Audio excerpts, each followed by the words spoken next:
వినాయక నిమజ్జన కార్యక్రమంలో ప్రజలంతా భక్తి శ్రద్ధలతో ప్రశాంత వాతావరణంలో ఊరేగింపుగా వెళ్లి జరుపుకోవాలని ఈ పండుగ సందర్భంగా అందరికీ శుభాకాంక్షలు తెలిపిన జనగామ సీఐ దామోదర్ రెడ్డి. ఈ సందర్భంగా ఆయన మాట్లాడుతూ నిమజ్జన కార్యక్రమంలో చిన్నపిల్లలు గాని మద్యం సేవించిన వారు గాని చెరువుల దగ్గరికి వెళ్లవద్దని సూచించారు. ముఖ్యంగా చిన్నపిల్లల తల్లిదండ్రులు జాగ్రత్త వహించాలని కోరారు.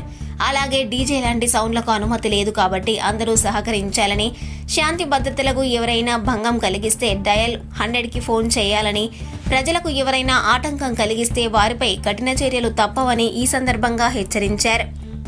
జనగామ పట్టణ ప్రజలకు గణేష్ నవరాత్రి ఉత్సవ శుభాకాంక్షలు. ఎంతో భక్తి శ్రద్ధలతో ఈ రోజు వరకు ఒక 8 రోజులు పూర్తి చేసుకోవడం జరిగింది.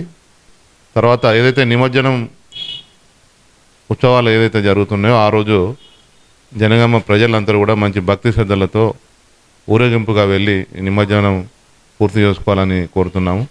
చిన్నపిల్లలను కానీ లేకుంటే మద్యం సేవించి కానీ చెరువుల వద్దకు కూడా ఎవరు వెళ్ళొద్దు. చిన్నపిల్లలను ఎట్టి పరిస్థితుల్లో కూడా నిమజ్జనం జరిగే చెరువు దగ్గర కానీ లేకుంటే నిమజ్జనం జరిగే ప్రదేశం దగ్గర కానీ తీసుకువెళ్ళొద్దు. తల్లిదండ్రులు తప్పకుండా ఇది ఒకటి గమనించాలి. డీజే అనేది అనుమతి లేదు కాబట్టి అందరూ కూడా ఎవరు కూడా డీజే అనేది పెట్టొద్దని చెప్పి జనగామ మండల ప్రజలందరూ కూడా పోలీసులు తరపున జనగామ తరపున కోరుతున్నాను.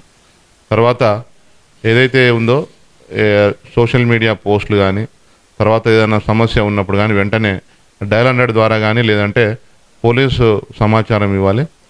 ఎటువంటి శాంతి భద్రతలకు భంగం కలిగించే విధంగా ఎవరైనా వ్యవహరించినా చట్టపరంగా కూడా చర్య తీసుకుంటామని చెప్పి సందర్భంగా తెలియదు.